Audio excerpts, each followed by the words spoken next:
A release date has been set for KAAN. It's coming in full force. TUSAŞ General Manager Mehmet Demiroğlu outlined the latest developments in the company's projects from KAAN It HÜRJET during a press conference held at the Farnborough International Airshow. Demiroğlu answered journalists' questions regarding the export process for the F110 engines to be used in KAAN serial production, the remanufacturing of T-70 helicopters, the naval version of the HÜRJET, and the new configuration of the Ankara, responding to a question about the procurement process for the F110 engines to be used in KAAN serial production.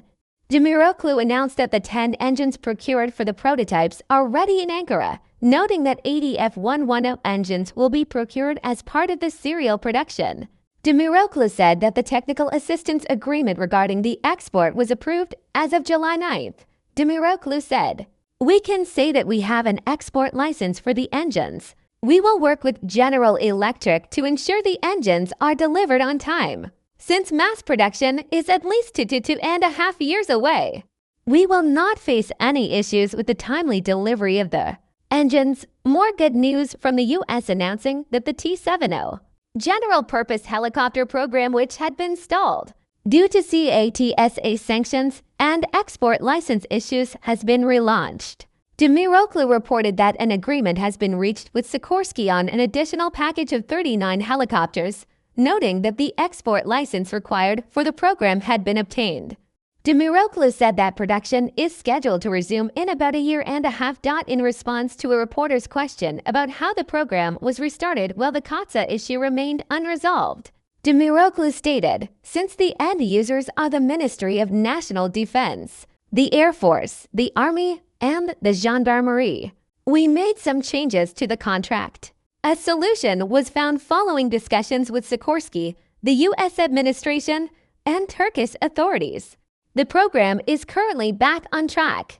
Demiroğlu reported that 38 helicopters have been completed to date under the program, and noted that the total number will reach 77 with the addition of 39 new helicopters. He noted that if necessary, the option for 32 additional helicopters could be utilized, allowing for the completion of the 109 helicopters originally planned. Target is to have 2 KAANs flying by the end of the year. In response to a journalist's question about when the new KAAN prototype would fly, Mehmet Demiroğlu stated that the aircraft had begun ground tests and that some tests required before the first flight were still ongoing. "We hope to see the KAAN in the sky within a few months. We also aim to have the second aircraft flying by the end of the year. Our goal is to have 2 KAANs flying one after the other or side by side by the end of the year," he said. Demiroğlu, announcing that the 2028 timeline set for the first delivery of the KAAN to the Turkish Air Force remains unchanged, stated, "The timeline is still 2028. These are challenging programs, but we hope to meet this delivery date." Domestic engine to be used in KAAN Block 30.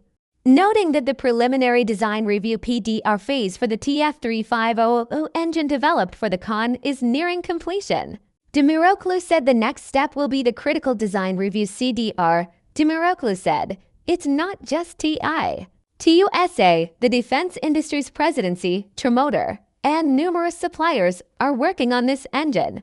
The TF3500 is extremely important for the future of the KAAN.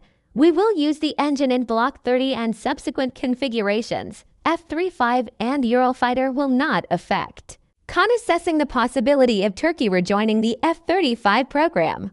Demiroğlu emphasized that aircraft procurement and the Turkish defense industry's participation in the program are separate issues, recalling that TUSAŞ had undertaken significant production tasks in the F-35 program in the past. Demiroğlu said, "The F-35 was a very good program for us. After we withdrew from the program, production rates did not meet their expectations.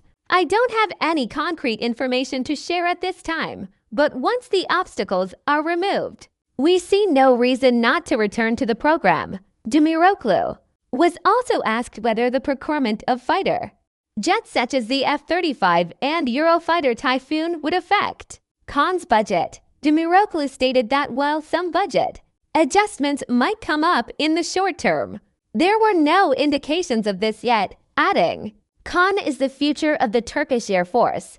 This is not a platform that will be used for a short time. It is a program that will continue for the next 20 to 30 years.